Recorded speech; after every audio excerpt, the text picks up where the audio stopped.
Hello, welcome to B Snake from Learn. Welcome back. आइए हम next paper TET और C TET का solve करते हैं। जी, आई होप आप लोग सारे प्रैक्टिस पेपर सॉल्व कर रहे होंगे। चलिए फर्स्ट क्वेश्चन पर चलते हैं।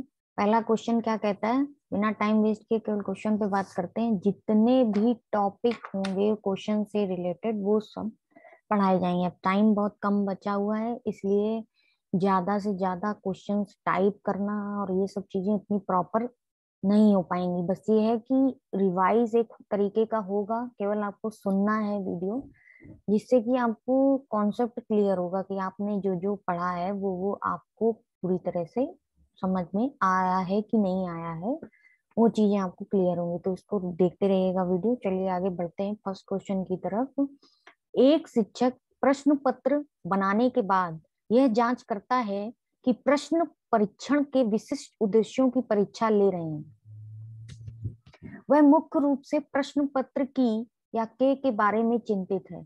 एक प्रश्न पत्र रेडी किया गया है, तो जैसे कि मान लीजिए हम लोग जब पढ़ते हैं तो फर्स्ट लेसन से 10 लेसन तक हम लोगों ने पढ़ा। तो जितने भी उसमें टॉपिक हुए, फर्स्ट से 10 के बीच में जितने भी आपके टॉपिक हुए, उनमें क्या हुआ कि जो भी टॉपिक है उनसे रिलेटेड एक प्रश्न पत्र रेडी किया गया। ये क्वेश्चन यही कहना चाह रहा है। क्वेश्चन क्या कहना चाह रहा है, ये क्वेश्चन यही कहना चाह रहा है कि फर्स्ट लेसन से 10 लेसन तक के चैप्टर हम लोगों ने पढ़े, फिर उनके बीच के जो टॉपिक है उनसे रिलेटेड एक प्रश्न पत्र तैयार किया गया। और वो प्रश्न पत्र में वो सारा प्रश्न, जितने प्रश्न उससे इंपॉर्टेंट है, जो भी आपको उन 10 चैप्टर से नॉलेज दे सकते हैं, आपका नॉलेज असेसमेंट किया जा सकता है, क्या वो प्रश्न परीक्षण के बारे में ही चिंतित हो रहे हैं, उसी प्रश्न पत्र के ही बारे में चिंतित हो रहे हैं कि क्या उसमें वैधता है, क्या संपूर्ण विषय वस्तु को शामिल कर रहा है, प्रश्नों के प्रकार हैं या विश्वसनीयता है। तो प्रश्नों के प्रकार हैं, ये तो ऑप्शन बनता ही नहीं है, तो ये तो एलिमिनेट ही हो गया। वैलिड है, कोई असेसमेंट की तो बात कर नहीं रहा है, इवेल्युएशन की बात तो कर नहीं रहा है, तो ये वैधता और विशेषता वहीं पे खत्म हो रही है। सिर्फ बात कर रहा है कि क्या प्रश्न पत्र में वो सारे प्रश्न शामिल किए गए हैं कि नहीं। तो संपूर्ण विषय वस्तु को शामिल करना इस क्वेश्चन का राइट आंसर होगा। क्योंकि एक हमारे साइकोलॉजिस्ट हैं रेमाउंट, ये नाम याद रखिएगा, एक साइकोलॉजिस्ट है रेमाउंट। रेमाउंट रेमाउंट के अनुसार अच्छे प्रश्न पत्र निर्माण की तकनीक को जानना एक शिक्षक का सर्वोपरि उद्देश्य होता है। एक अच्छे प्रश्न पत्र की निर्माण की तकनीक को जानना, अच्छे प्रश्न पत्र की अच्छे प्रश्न पत्र की निर्माण निर्माण की तकनीक को जानना, मतलब एक अच्छा प्रश्न पत्र जो बनाया जाएगा उसकी टेक्निक क्या होगी उसको जानना शिक्षक का सर्वोपरि उद्देश्य होता है। ये किसका उद्देश्य होता है, टीचर का सर्वोपरि उद्देश्य होता है। ये लाइन इसलिए लिखी है मैंने, ताकि कभी कभी लाइंस भी लिख देते हैं और पूछ देते हैं किसके द्वारा लाइन लिखी गई है। तो ये आपको पता होना चाहिए कि ये लाइन किसके द्वारा लिखी गई है, रेमाउंट के द्वारा लिखी गई है। ये रेमाउंट ने जानकारी दी है। ये कुछ एडिशनल जानकारी है, एडिशनल नॉलेज है जो हम आपको देते रहेंगे क्वेश्चन से क्वेश्चन। चलिए नेक्स्ट क्वेश्चन पे आते हैं। सेकंड क्वेश्चन क्या कह रहा है, विवेचनात्मक शिक्षा शास्त्र का यह दृढ़ विश्वास है। आई होप आपने सब लिख लिया होगा। सेकंड क्वेश्चन पे आते हैं। विवेचनात्मक शिक्षा शास्त्र का यह दृढ़ विश्वास है कि एक शिक्षक को हमेशा कक्ष के अनुदेशन का नेतृत्व करना चाहिए, फर्स्ट। सेकंड, शिक्षार्थियों को स्वतंत्र रूप से तर्कना नहीं करनी चाहिए। थर्ड ऑप्शन है, बच्चे स्कूल से बाहर क्या सीखते हैं, यह अप्रासंगिक है, शिक्षार्थियों के अनुभव और प्रत्यक्षण महत्वपूर्ण होते हैं। विवेचनात्मक शिक्षा शास्त्र क्या है, उससे रिलेटेड इनमें से कौन से ऑप्शन इससे रिलेट हो रहे हैं ये बताना है आपको।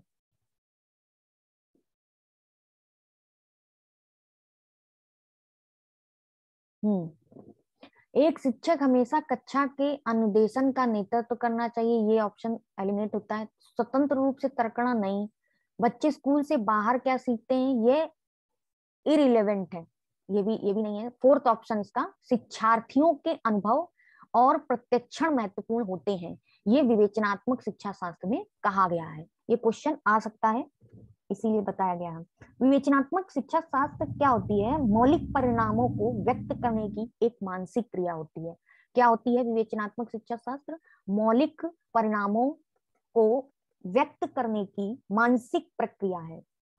विवेचनात्मक शिक्षा शास्त्र मौलिक परिणामों को व्यक्त करने की एक मानसिक प्रक्रिया है। कौन सी प्रक्रिया है? मानसिक प्रक्रिया। ये विवेचनात्मक शिक्षा शास्त्र है। चलिए आते हैं नेक्स्ट थर्ड क्वेश्चन पे। विद्यालय आधारित आकलन मुख्य रूप से किस सिद्धांत पर आधारित होता है? विद्यालय आधारित आकलन मुख्य रूप से किस सिद्धांत पर आधारित होता है? आकलन बहुत किफायती होना चाहिए। बाह्य परीक्षकों की अपेक्षा शिक्षक अपने शिक्षार्थियों की क्षमताओं को बेहतर जानते हैं। किसी भी कीमत पर विद्यार्थियों को अच्छे ग्रेड मिलने चाहिए। विद्यालय बाह्य परीक्षा निकायों की अपेक्षा ज्यादा सक्षम है। अब हमको बताना है कि विद्यालय आधारित आकलन मुख्य रूप से किस सिद्धांत पर होता है। हमको क्या बताना है कि विद्यालय आधारित जो आकलन है ये मुख्य रूप से किस सिद्धांत पर आधारित होता है। ऑप्शंस हैं आपके सामने, अब पहले एलिमिनेट कर लेते हैं। आकलन बहुत ही किफायती होना चाहिए, ये तो नहीं मतलब है। बाह्य परीक्षकों की अपेक्षा शिक्षक अपने शिक्षार्थियों की क्षमताओं को बेहतर जानते हैं, ये कुछ लग रहा है। आगे और भी देख लेते हैं। किसी भी कीमत पर विद्यार्थियों को अच्छे ग्रेड मिलने चाहिए, नहीं। विद्यालय बाह्य परीक्षा निकायों की अपेक्षा ज्यादा सक्षम है, ये भी ऑप्शन से ज्यादा ये स्ट्रॉन्ग ऑप्शन है, इसलिए सेकंड ऑप्शन इसका करेक्ट होता है। थर्ड का सेकंड ऑप्शन। नेक्स्ट आते हैं फोर्थ क्वेश्चन में। शिक्षार्थी व्यक्तिगत भिन्नता प्रदर्शित करते हैं। शिक्षार्थी क्या प्रदर्शित करते हैं? व्यक्तिगत भिन्नता। अतः शिक्षक को क्या करना चाहिए? शिक्षक को अधिगम की एक समान गति पर बल देना चाहिए। सीखने के विविध अनुभवों को उपलब्ध कराना चाहिए। कठोर अनुशासन सुनिश्चित करना चाहिए। परीक्षाओं की संख्या बढ़ा देनी चाहिए। क्वेश्चन कह रहा है कि व्यक्तिगत भिन्नता जो है वो शिक्षार्थी की व्यक्तिगत विभिन्नता प्रदर्शित करते हैं अगर, तो शिक्षक को क्या करना चाहिए? मतलब हर बच्चा एक समान तो होगा नहीं, तो जो व्यक्तिगत विभिन्नता है उस पर शिक्षक को क्या करना चाहिए? कठोर, पहले तो एलिमिनेट कर लेते हैं। अधिगम एक समान गति पर बल देना चाहिए, नहीं। कठोर अनुशासन, नहीं। परीक्षाओं की संख्या, नहीं। सेकंड ऑप्शन करेक्ट है। सीखने के विविध अनुभवों को उपलब्ध कराना चाहिए, विविध अनुभवों को उपलब्ध कराना चाहिए। नेक्स्ट आता है हमारा फिफ्थ क्वेश्चन। वाइगोत्स्की बच्चों के सीखने में निम्नलिखित में से किस कारक की महत्वपूर्ण भूमिका पर बल देते हैं? वाइगोत्स्की बच्चों के सीखने में इनमें से किस कारक पर बल देते हैं? सामाजिक, आनुवंशिक, शारीरिक या नैतिक? कौन सा सिद्धांत वाइगोत्स्की ने दिया हुआ है?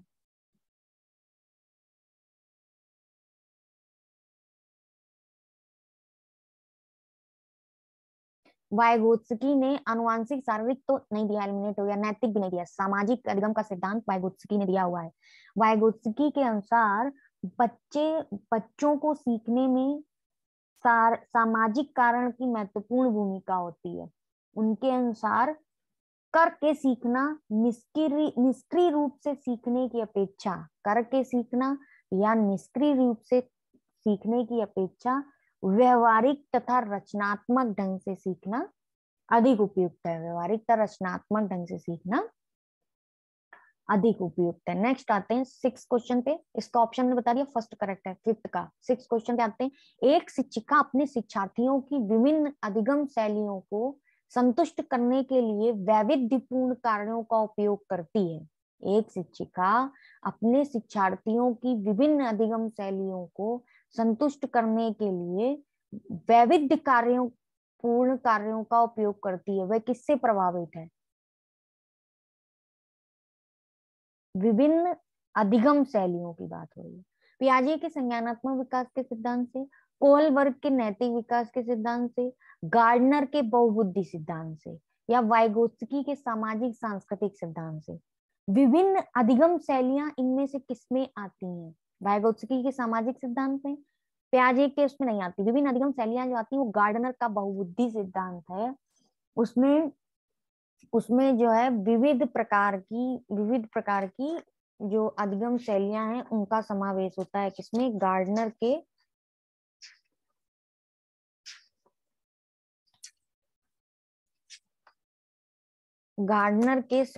गार्डनर के बहुबुद्धि के सिद्धांत में किसका प्रयोग होता है?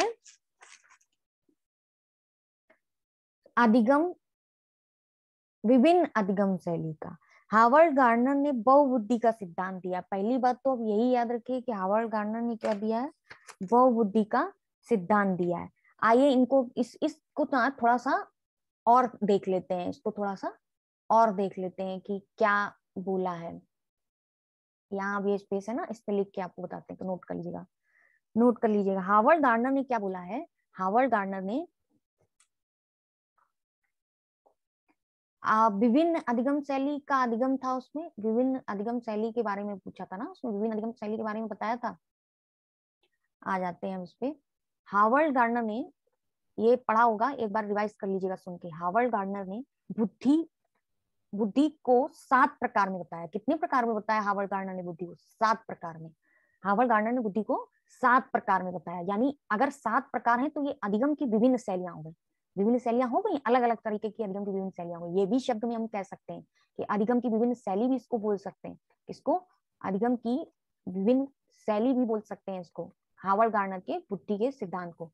चलिए नेक्स्ट आते हैं। अब कौन कौन से 7 सिद्धांत है ये भी हमें देखना पड़ेगा। एक पहला आता है लिंग्विस्टिक।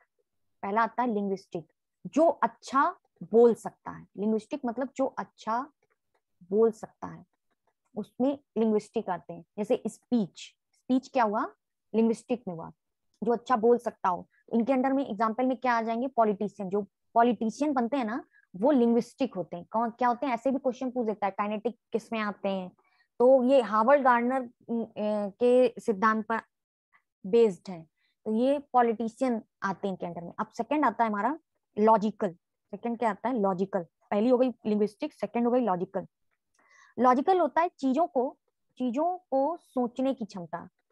चीजों को सोचने की क्षमता, ये हो गया चीजों को सोचने की क्षमता। यानी कि एग्जाम्पल में मैथमेटिकल, एग्जाम्पल में क्या होगा? मैथमेटिकल। मैथमेटिकल क्या होती है? लॉजिकल बेस्ड होती है। ठीक है, ये बहुत शॉर्ट में समझा रहे हैं जिससे कि आप ना एक कॉन्सेप्ट बिल्ड कर पाए कि लिंग्विस्टिक क्या होता है, जो बोल सकता है। लॉजिकल क्या होता है? जो चीजों को, जिसमें सोचने की क्षमता होती है, यानी मैथमेटिकल। लॉजिकल पर बेस्ड, लॉजिक पर बेस्ड होती है ना मैथमेटिकल, इसलिए। नेक्स्ट आता है हमारा थर्ड, बॉडी कैनेस्थेटिक। ये बहुत इंपॉर्टेंट है। बॉडी काइनेस्थेटिक, ठीक है। आई होप समझ में आ रहा होगा। अरे सही समझ में आ रहा है क्या? लाइए और अच्छे से लिख देते हैं। ये है थर्ड, बॉडी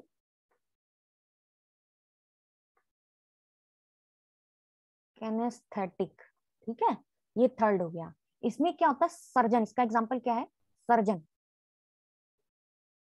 इसमें किसका आता है समावेश? सर्जन। ये भी कभी कभी पूछ देता है कि कौन इसमें अंतर्गत आता है। सर्जन, चीजों को अच्छे से होल्ड करना। बॉडी कैनेस्थेटिक मीन्स होता है चीजों को अच्छे से होल्ड करना। हार्वर्ड गार्डनर ने बहुबुद्धि का सिद्धांत दिया है। कौन सी बुद्धि का सिद्धांत दिया? अब 7 प्रकार की बताई है बुद्धियां, तो हार्वर्ड गार्डनर ने बहुबुद्धि का सिद्धांत दिया है। एक दिन हम अच्छे से लिख के, जो शॉर्ट में आता है ना, किसने कौन सा सिद्धांत दिया, किसने कब ये सिद्धांत दिया, वो भी एक दिन लिख करके आपको बता देंगे, जिससे कि आपका रिवाइज हो जाएगा प्रॉपर। नेक्स्ट आता है फोर्थ, जो बुद्धि है वो है musical. Musical rhythmic. Musical rhythmic fourth है। म्यूजिक के लिए रिदमिकल टैलेंट होता है। किसके लिए टैलेंट होता है? म्यूजिक के लिए टैलेंट होता है। म्यूजिक के लिए टैलेंट होता है, यानी रिदम को समझने का टैलेंट होता है। फिफ्थ हमारी आती है, ये बहुत इंपॉर्टेंट है। ये दोनों, एक ये इंपॉर्टेंट है, ये दोनों अभी ये जो पढ़ाएंगे बहुत इंपॉर्टेंट। इंटरपर्सनल। इंटरपर्सनल। नेक्स्ट आता है हमारा इंटरपर्सनल, और नेक्स्ट आता है इंट्रापर्सनल। नेक्स्ट आता है हमारा इंट्रापर्सनल। तो इंटरपर्सनल क्या होता है? ये वर्ड का मतलब बहुत समझ लीजिएगा, इट्स वेरी इंपॉर्टेंट। इंटरपर्सनल क्या होता है? इंटरपर्सनल होता है दूसरों की खुशी या दुख को समझना। दूसरों की खुशी या दुख को समझना इंटरपर्सनल हो गया। यानी इंटर मतलब अंदर, यानी अंदर, इंटर से, क्योंकि इंटर और इंट्रा में बहुत कंफ्यूजन हो जाता है, इसीलिए एक कॉन्सेप्ट बिल्ड करना पड़ता है अपने आप को समझ विकसित करने के लिए, अपनी आपकी अंडरस्टैंडिंग डेवलप करने के लिए बहुत जरूरी होता है। तो इंटर मतलब अपने अंदर का, ये कॉन्सेप्ट आप बना लेंगे ना तो माइंड में आपके फीड हो जाएगा। इंटर मतलब अपने अंदर की फीलिंग, यानी दूसरों की सुख दुख को समझना, इंटरपर्सनल आता है। लाइक एग्जाम्पल हो गया थेरेपिस्ट, एग्जाम्पल हो गया थेरेपिस्ट, काउंसलर, काउंसलर इसी के अंतर्गत आता है, काउंसलर हो गया। नेक्स्ट आता है 6 हो गया इंट्रापर्सनल, 6 क्या हो गया इंट्रापर्सनल। ये 7 तरीके के जो है बुद्धियां हावर्ड गार्डनर, एक इंटरपर्सनल हो गया, एक इंट्रापर्सनल, अपने आप को पहचानना। इंट्रापर्सनल क्या होता है, अपने आप को पहचानना। इंट्रापर्सनल हो गया अपने आप को पहचानना, अपने आप को पहचानना। इंटर हो गया दूसरों की खुशी दुख को देखना, और इंट्रा हो गया अपने आप को पहचानना, अपने आप को पहचानना, अपनी कमियों को देखना, अपनी अच्छाइयों को देखना, अपनी बुराइयों को सुधारना, अपनी कमियों को सुधारना। ये सब चीजें किसमें आ गई, अपने आप को इम्प्रूव करना और अपने आप की गलतियों को इम्प्रूव करना और सुधारना, इंट्रापर्सनल में आ गया। और इंटरपर्सनल में क्या आ गया, दूसरों के लिए सोचना। इंटर मतलब दूसरों के लिए सोचना, ठीक है। अब एक आखिरी लास्ट हमारी जो बचती है वो है, चलिए यहाँ पे लिख देते हैं, लास्ट हमारी है विजुअल। लास्ट हमारी क्या होगी, विजुअल। विजुअल होती है, विजुअल या पार्टिकल भी कभी कभी आ जाता है लिख के, स्थानिक, स्थानिक बुद्धि, इसको क्या बोलते हैं, स्थानिक बुद्धि। ये बहुत आ जाती है क्वेश्चन में, जिसमें आपको क्या होता है, आप खाली जगह को अच्छे से एनालिसिस कर सकते हैं, डिस्टेंस दूरी खाली जगह को आप अच्छे से एनालिसिस कर सकते हैं, अच्छे से समझ सकते हैं, ठीक है। ये हमारी 7 तरीके की बुद्धि हो गई। पहली हो गई लिंग्विस्टिक, दूसरी लॉजिकल, तीसरी हो गई body kinesthetic, musical rhythmic, interpersonal, intrapersonal और विजुअल स्पैटिकल, ठीक है। अब आ जाते हैं अपने फिर से अपने क्वेश्चन पेपर में, कौन से क्वेश्चन में थे हम लोग, 6 क्वेश्चन में। तो ये विभिन्न अधिगम शैली को संतुष्ट करने के लिए सिद्धांत गार्डनर ने दिया। नेक्स्ट 7 क्वेश्चन पे आते हैं। एक शिक्षिका अपने आप से कभी भी प्रश्नों के उत्तर नहीं देती, वह अपने विद्यार्थियों को उत्तर देने के लिए समूह चर्चाएं और सहयोगात्मक अधिगम अपनाने के लिए प्रोत्साहित करती है। यह उपागम के सिद्धांत पर आधारित है। किस उपागम के सिद्धांत पर आधारित है, ये कह रहा है सक्रिय भागीदारिता, अनुदेशात्मक सामग्री के उचित संगठन, अच्छा उदाहरण प्रस्तुत करना और भूमिका प्रतिरूप बनना। नेक्स्ट है सीखने की तत्परता। तो इनमें से कौन सा उपागम जो है वो जरूरी होता है, बताइए। 7 क्वेश्चंस का क्या आंसर होगा, बहुत पढ़ाई लिखाई की है ना, अब उसका आंसर बताइए क्या होगा, फिर हम बताते हैं क्या सही होगा। अपने आप से कभी प्रश्नों के उत्तर एक शिक्षिका नहीं देती, वह अपने विद्यार्थियों को उत्तर देने के लिए समूह चर्चाएं या सहयोगात्मक अधिगम अपनाने के लिए प्रोत्साहित करती है। क्या करती है, विद्यार्थियों को उत्तर देने के लिए समूह चर्चाएं और सहयोगात्मक अधिगम अपनाने के लिए प्रोत्साहित करती है। यह उपागम किस चीज पर बल देता है,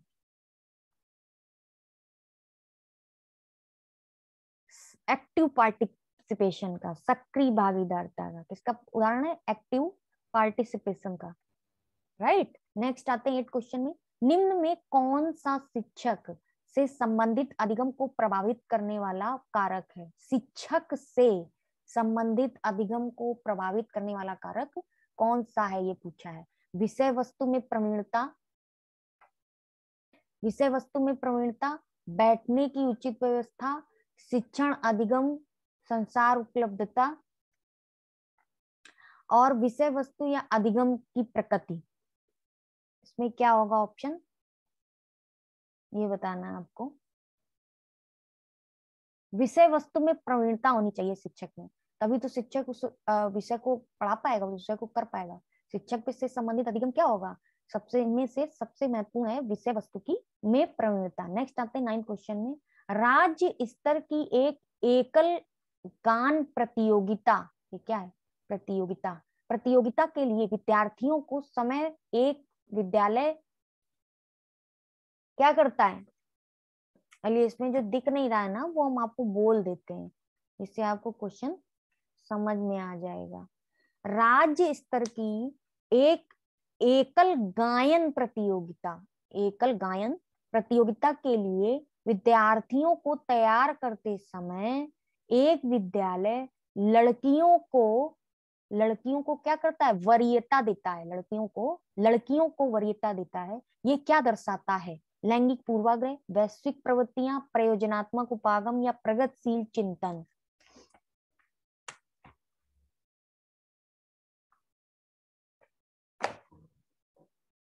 ये कहलाता है लैंगिक पूर्वाग्रह। क्या कहलाता है? लैंगिक पूर्वाग्रह कहलाता है। नेक्स्ट क्वेश्चन आता है 10th क्वेश्चन, बीजों का अंकुरण संकल्पना के शिक्षण, बीजों का अंकुरण संकल्पना के शिक्षण की सबसे प्रभावी पद्धति है। इनमें से कौन सी सबसे प्रभावी पद्धति है इसको पढ़ाने के लिए, संकल्पना को पढ़ाने के लिए, बीजों के अंकुरण संकल्पना को पढ़ाने के लिए? विस्तृत व्याख्या कर देना, विद्यार्थियों द्वारा पौधे के बीज बोना और उसके अंकुरण के चरणों का अवलोकन करना, श्याम पट पर चित्र से वर्णन करना, बीज की वृद्धि के चित्र को दिखाना। क्या जरूरी है? श्याम पट पर वर्णन करना। ये जो चित्र दिखाकर भी नहीं होता है, विस्तृत व्याख्या करके भी नहीं होता है, जब तक आप एक्टिव पार्टिसिपेशन ना कर रहे हैं। तो विद्यार्थियों द्वारा पौधे के बीज बोना और उसके अंकुरण का अवलोकन करना। नेक्स्ट आता है क्वेश्चन, जब बच्चा फेल होता है तो उसका तात्पर्य है कि क्या हुआ? तो उसका तात्पर्य है कि बच्चा फेल होता है तो उसका तात्पर्य क्या होता है? बच्चा पढ़ाई के लिए योग्य नहीं है। या नेक्स्ट सेकंड ऑप्शन, बच्चों ने उत्तरों को सही तरीके से नहीं किया है, सही तरीके से नहीं किया है। नेक्स्ट थर्ड ऑप्शन, बच्चों को प्राइवेट ट्यूशन लेना, या व्यवस्था फेल हुई है, सिस्टम फेल होता है। अगर बच्चा फेल हो जाता है तो कहा जाता है कि सिस्टम फेल हो गया, व्यवस्थाएं फेल हो गई। नेक्स्ट 12 क्वेश्चन, शिक्षण से अधिगम पर बल देने वाला परिवर्तन हो सकता है। शिक्षण से अधिगम पर बल देने वाला परिवर्तन हो सकता है परीक्षा परिणामों पर केंद्रित होकर, बाल केंद्रित शिक्षा पद्धति अपनाकर, रटने को प्रोत्साहित करके, या अग्र शिक्षण की तकनीकी अपनाकर। रटने वाला तो गलत है, अग्र शिक्षण भी नहीं होगा। बाल केंद्रित शिक्षा पद्धति को अपनाकर शिक्षण से अधिगम पर बल देने वाला परिवर्तन हो सकता है, क्योंकि शिक्षण 4 चरणों वाली एक प्रक्रिया होती है। शिक्षण में क्या होता है ये भी ध्यान रखिएगा, क्वेश्चन आ सकता है, शिक्षण में कौन सी प्रक्रिया होती है? 4 ऑप्शन दे देगा। एक वो प्रक्रिया होगी जो शिक्षण की प्रक्रिया में नहीं शामिल होगी। तो शिक्षण की प्रक्रिया में 4 प्रक्रियाएं शामिल होती हैं। शिक्षण की प्रक्रिया में 4 प्रक्रियाएं शामिल होती हैं। कौन कौन सी? नंबर 1 है योजना शिक्षण की प्रक्रिया है। नंबर 2 है निर्देशन। नंबर 2 क्या है? निर्देशन।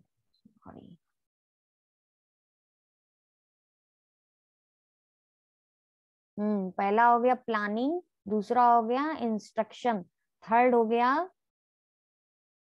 मापन या मूल्यांकन, जो भी कह लो। मापन, एक हो गया मापन, फोर्थ हो गया मूल्यांकन। ये 4 शिक्षण की प्रक्रिया होती हैं, planning, instruction, measurement, evaluation. Right. Next question पर बढ़ते हैं। 13 क्वेश्चन पे 30 क्वेश्चन कराने हैं। आइए, ज्यादा टाइम नहीं वेस्ट करेंगे। समावेशी शिक्षा क्या होती है? हाशिए पर स्थित वर्गों से शिक्षकों को सम्मिलित करने से संबंधित है, कक्षा में विविधता का उत्सव बनाती है, दाखिले संबंधी कठोर प्रक्रियाओं को बढ़ावा देती है, या तथ्यों की शिक्षा मतारोपण से संबंधित है। समावेशी शिक्षा किससे संबंधित है? कौन कौन से? दाखिले संबंधी कठोर प्रक्रिया नहीं, तथ्यों की शिक्षा ये भी नहीं लग रहा, हाशिए पर स्थित वर्गों में नहीं, कक्षा में विविधता का उत्सव बनाती है, ये कुछ सही लग रहा है। नेक्स्ट 14 क्वेश्चन, निम्नलिखित में से कौन सा वस्तुनिष्ठ प्रश्न है?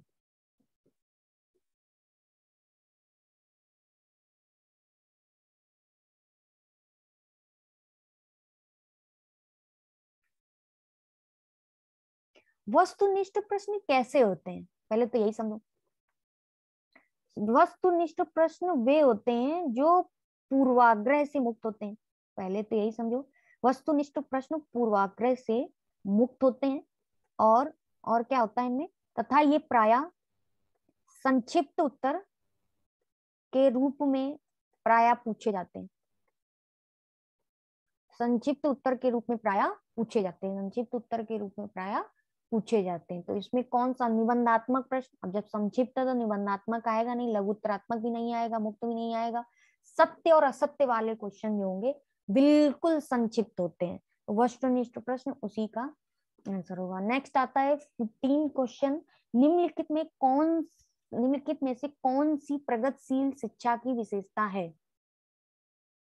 समय सारणी और बैठने की व्यवस्था में लचीलापन, केवल प्रस्तावित पाठ्य पुस्तकों पर केवल आधारित है, परीक्षाओं में अच्छे अंक प्राप्त करने पर बल, बार बार ली जाने वाली परीक्षाएं। प्रगतिशील शिक्षा की कौन सी विशेषताएं हैं?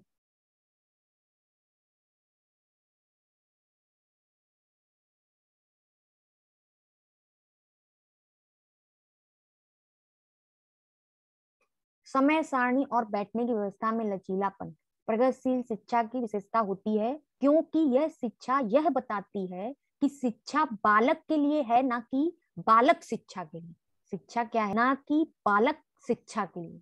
शिक्षा किसके लिए? बालक के लिए, ना कि बालक जो है वो शिक्षा के लिए है। ठीक है।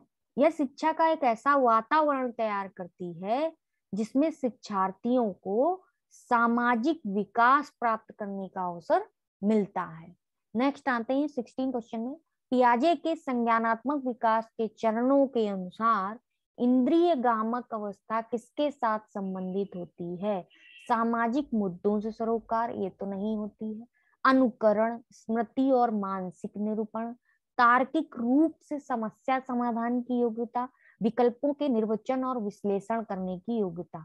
अनुकरण और स्मृति और मानसिक निरूपण इसका आंसर होगा, क्योंकि इमिटेशन जो होता है वो 0 से 2 वर्ष की ही अवस्था में आता है और इंद्रिय गामक अवस्था 0 से 2 वर्ष के ही बीच में होती है। Getting my point? समझ में आ गया ना आप लोगों को? नेक्स्ट 17 क्वेश्चन में आते हैं। कोहल वर्ग के अनुसार शिक्षक बच्चों में नैतिक मूल्यों का विकास कर सकता है। कैसे? कैसे व्यवहार किया जाना चाहिए इस पर कठोर निर्देश देकर, धार्मिक शिक्षा को महत्व देकर, व्यवहार के स्पष्ट नियम बताकर, नैतिक मुद्दों पर आधारित चर्चाओं में उन्हें शामिल करके। कैसे कर सकता है? कैसे व्यवहार किया जाए उस पर कठोर निर्देश, से तो निगेटिव आंसर लग रहा है। व्यवहार के स्पष्ट नियम समझा कर तो हो ही नहीं सकता, धार्मिक शिक्षा हो ही नहीं सकती, नैतिक मुद्दों पर आधारित चर्चाओं में उन्हें शामिल करके। नेक्स्ट आता है 18 क्वेश्चन।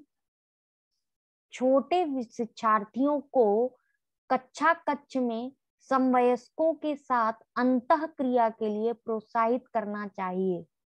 छोटे शिक्षार्थियों को कक्षा कक्ष में समवयस्कों के साथ अंतः क्रिया के लिए प्रोत्साहित करना चाहिए, जिससे शिक्षक कक्षा कक्ष को बेहतर तरीके से नियंत्रित कर सके। या ऑप्शन क्या कह रहा है? वे एक दूसरे से प्रश्नों के उत्तर सीख सके, पाठ्यक्रम को बहुत जल्दी पूरा किया जा सके, वे पढ़ने के दौरान सामाजिक कौशल सीख सके। इनमें से कौन सा ऑप्शन सही होगा? पढ़ने के दौरान सामाजिक कौशल सीख सके। नेक्स्ट आता है 19। जब एक निर्योग्य बच्चा पहली बार विद्यालय आता है तो शिक्षक को क्या करना चाहिए? प्रवेश परीक्षा लेनी चाहिए, बच्चे की निर्योग्यता के अनुसार उसे विशेष विद्यालय में भेजने का प्रस्ताव देना चाहिए, उसे अन्य विद्यार्थियों से अलग रखना चाहिए, सहकारी योजना विकसित करने के लिए बच्चे के माता पिता के साथ चर्चा करनी चाहिए। क्या करना चाहिए?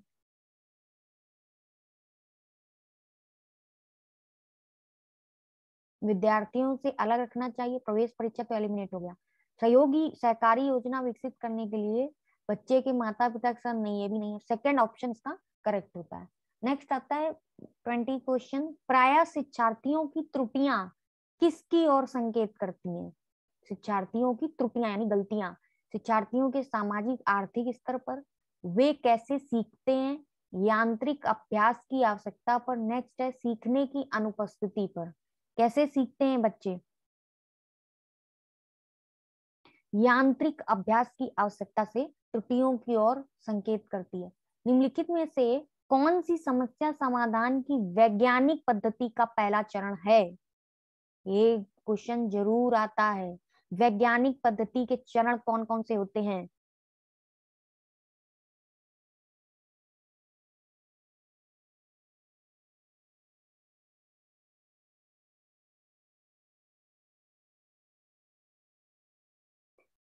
समस्या के प्रति जागरूकता, ये पहला चरण होता है। समस्या के प्रति जागरूकता ये पहला चरण होता है वैज्ञानिक पद्धति का, जो कि तार्किक चिंतन जिसमें की निहित होता है।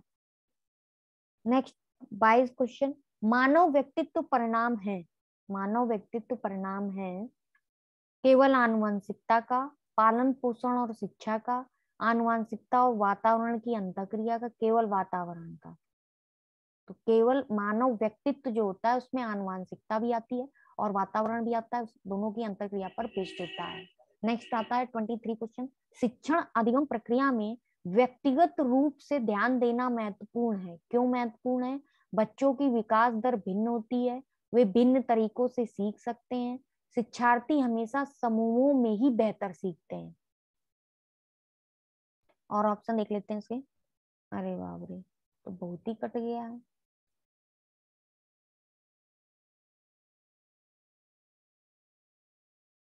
हम्म,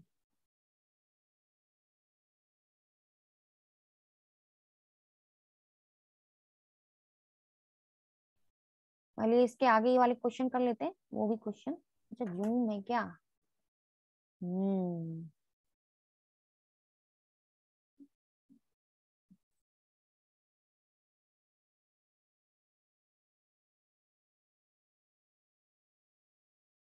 जस्ट अ मिनट। तभी तभी तभी तभी ये हो रहा है।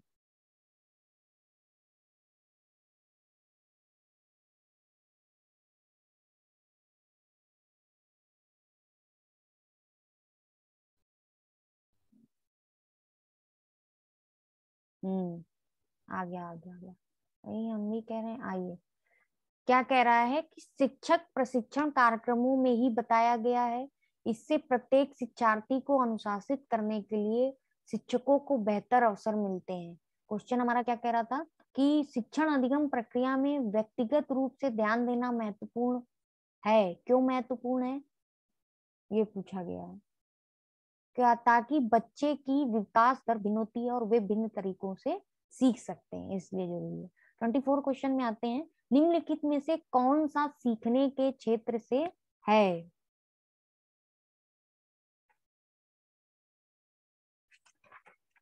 आपको बताना है। 24 क्वेश्चन, निम्नलिखित में से कौन सा सीखने का क्षेत्र है? निम्नलिखित में से कौन सा सीखने का क्षेत्र है? व्यवसायिक है, अनुभविक है, भावात्मक है या आध्यात्मिक है? कौन सा क्षेत्र है? डोमेन की बात कर रहा है। किसकी बात कर रहा है? ये डोमेन की बात कर रहा है।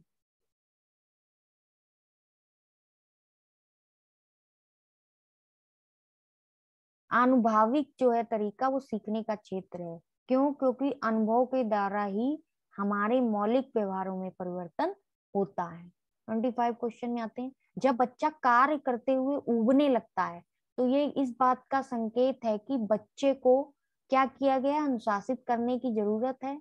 संभवतः कार्य यांत्रिक रूप से बार बार हो रहा है, बच्चा बुद्धिमान नहीं है, बच्चे में सीखने की योग्यता नहीं है। क्यों ऊबने लगता है बच्चा कार्य करते हुए? संभवतः कार्य यांत्रिक रूप से बार बार हो रहा है। नेक्स्ट आता है 26 क्वेश्चन, शिक्षा के संदर्भ में सामाजिकरण तात्पर्य है। क्यों तात्पर्य है सामाजिकरण? सामाजिक मानदंडों का सदैव सामाजिक मानदंडों का सदैव अनुपालन करना, अनुपालन करना, अपने सामाजिक मानदंड बनाना, समाज में बड़ों का सम्मान करना, सामाजिक वातावरण में अनुकूलन और समायोजन। कौन सा ऑप्शन सही है शिक्षा के संदर्भ में सामाजिकरण को रखते हुए?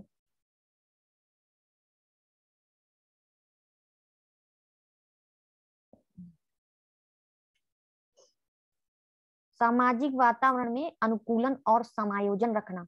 सामाजिकरण का तात्पर्य। सामाजिकरण हमेशा अनुकूलन और सामंजस्यता मांगता है, इसलिए ध्यान रखिए कि सामाजिकरण में अनुकूलन और समायोजन होना चाहिए। निम्न में से कौन सा विकास का सिद्धांत है?